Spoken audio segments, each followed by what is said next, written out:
What's going on, guys? Welcome back to another video. In today's video, what I'm going to do is fix a friend's G35 coupe.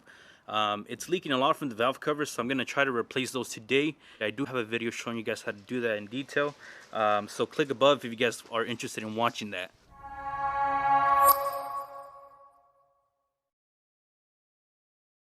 Alright guys, so right now we're going to start working on the G35 coupe right here. My man's going to help me out.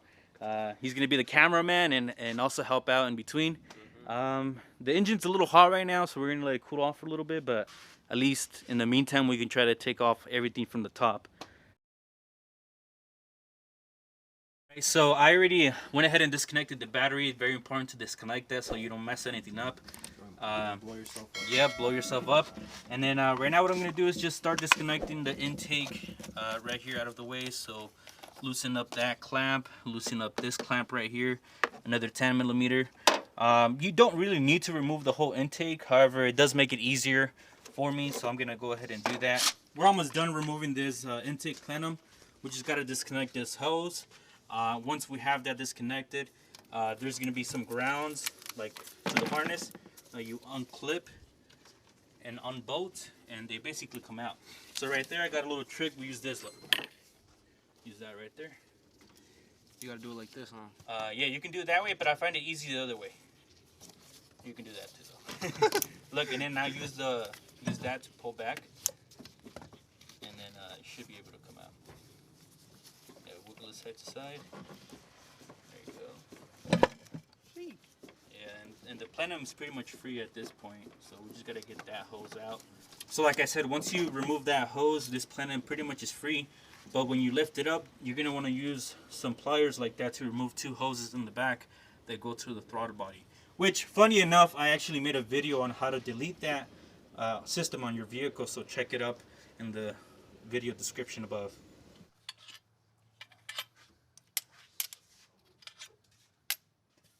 Alright, and then like I said, those two hoses are in the back right there. So go ahead and get your pliers and disconnect them as well. Alright guys, we just took off the upper plenum. Now we're about to take off the lower plenum right now. Yep, We so just gotta take off a couple bolts. Yep. A few, I think there's like 10, 15, I don't remember exactly off the top of my head. But there's also another hose here that you need to remove. That's your PCV hose. So we got to remove that one as well. There's two nuts on here, so there's one right here and one in the back that you need to get off as well. A little bit more back. Look, turn them around the other way. Like this? Upside down. Like that. I like using them like that because it's way better. Yeah. It's way better. So it gives you better. Yeah, there you go. Oh. And then you pinch it and then side to side and then pull. Yeah, so you don't want to do that, but that's pretty common right there because this is so old. It's been here since freaking 1990. No, I'm just kidding. But that gets pretty brittle. I think I have an extra one, but or maybe we can make that work. Yeah. Yeah, I mean, we're probably gonna have to replace that. Yeah, see how brittle it is. It's not even flexible. Yeah. It's just so hard, freaking hard. So that was bound to happen. So. Yeah, we gotta take off one in the back now. Yep. Well, there's not a hose in the back, but there's 10 millimeters holding it down now. So now we gotta get those out.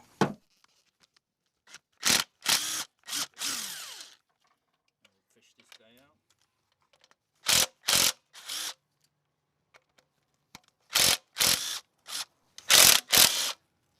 One more in the back and those two. Yeah. That's for your fuel rail regulator, but you do want to get that out of the way. So that lets you kind of bring that down. These two fasteners are longer, so don't get these mixed up with anything else. So you guys can see here, they're longer and they're specifically for that over there. So I know the difference, but you guys might want to put these in a different holder. Now don't forget the one in the back. You got one more of these in the back. Right there. You see it? There we go. So with all those out, you should be able to lift it up. Now what I like to do is I like to leave these in place. You can put that there. And I just like to lift this all up as a unit. Oh, and I forgot, we have one more actually. Right over here. So normally you have a ground on here, or actually no, you have more here. But you get that one out and this one out. There we go. This is a smaller one. And then you can just kind of wiggle this back and lift it up. There we go.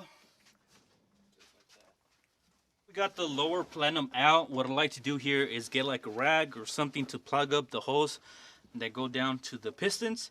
If you drop a nut in there, a bolt, anything, it's game over. So very important to it's very important to cover these up whenever you're doing any work over it.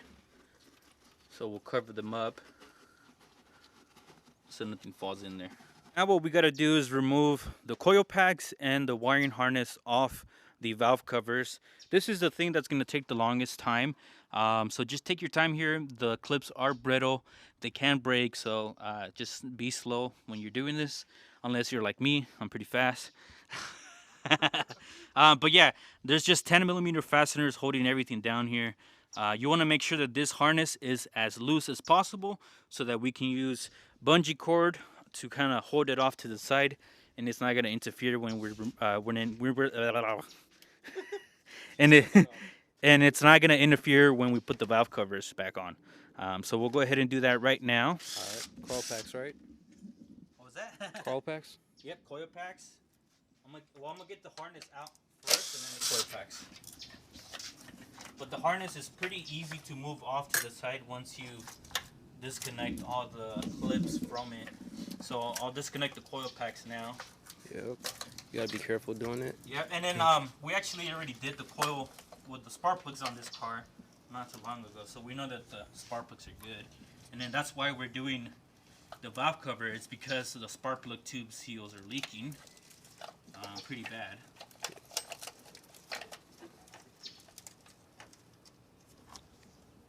So now that we're at this point, we're pretty much ready to start unbolting the valve covers. There's a few 10mm all around the valve cover that we need to remove. The ones in the back, you're gonna probably need a swivel head to get to them or a small ratchet. I find it best to use a swivel head. You also need to remove this crossover tube. 9 times out of 10, you're gonna break it. So be prepared to buy a new one. I'm gonna try to remove it myself and see if I can save it. If not, we're gonna have to make something up to fix that leak right there.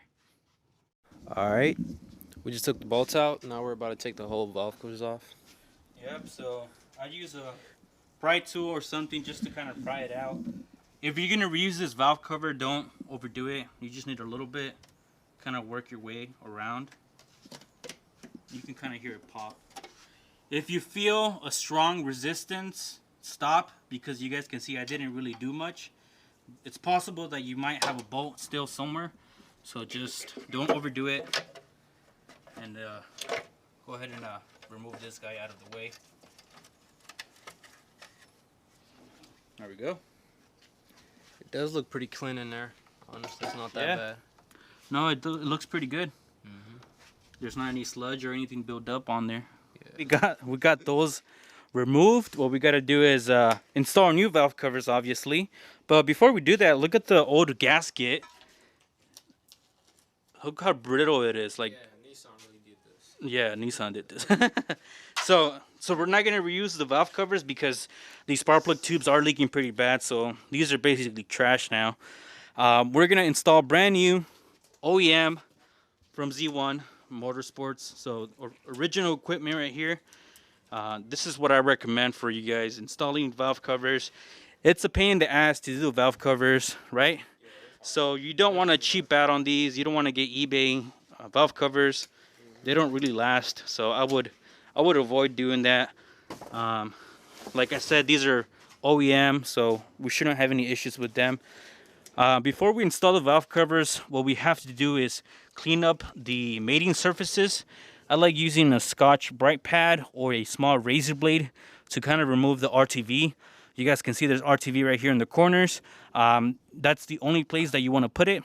So a dab right here and a dab right in the corner over there.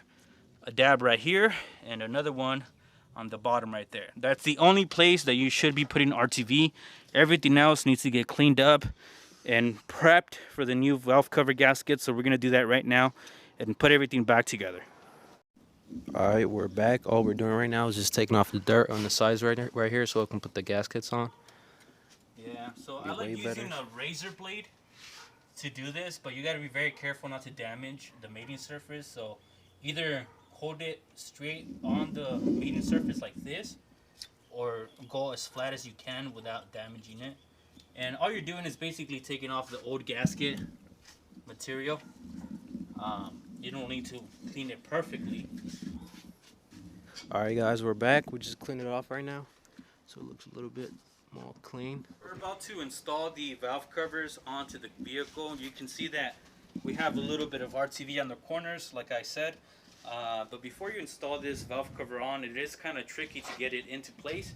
So what I like to do is I like to get some fishing line and tie it around the valve cover gasket and the valve cover. This is going to help it sit properly, and it's much better than tape in my opinion. These ones look way better.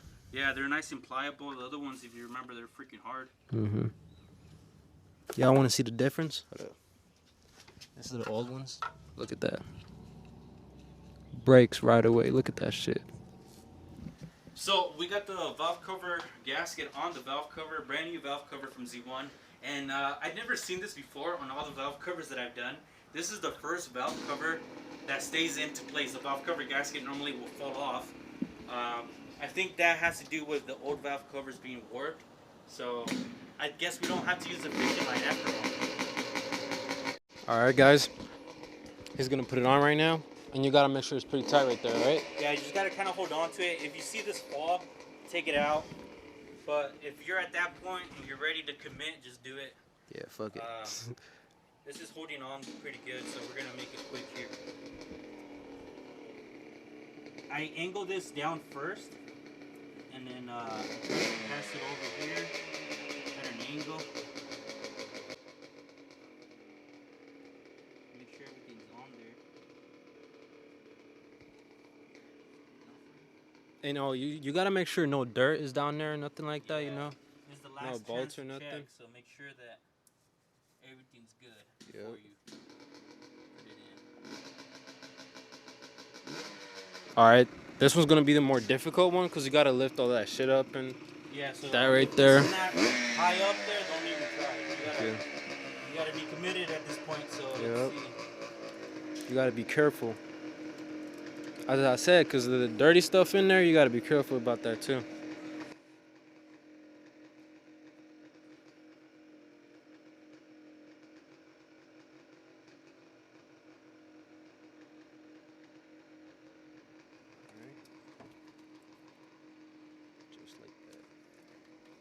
Alright, what's up guys? So it took us a minute to put it on, but we finally got it on. Yeah, it's shit was this hard. whole job is gonna take you about 3 hours. Wouldn't you say? Yeah, 3 hours to 4 hours, something like that. Yeah, I feel like I could do it a lot faster, but Yeah. sometimes you gotta slow down. Yep. We're gonna put everything back together. It's gonna be easy, and then we're gonna turn it on, and then we should be pretty much done. Several days later. What's up guys? So he ended up fixing it. It's not leaking no more. Yep. You got something to say? You've been driving it for like what, like 2-3 weeks? Yeah, 2-3 weeks, no problems. Yep. Rides smooth. Yep. So if you guys liked the video, make sure to give it a thumbs up. Consider subscribing, and I'll see you guys on the next one.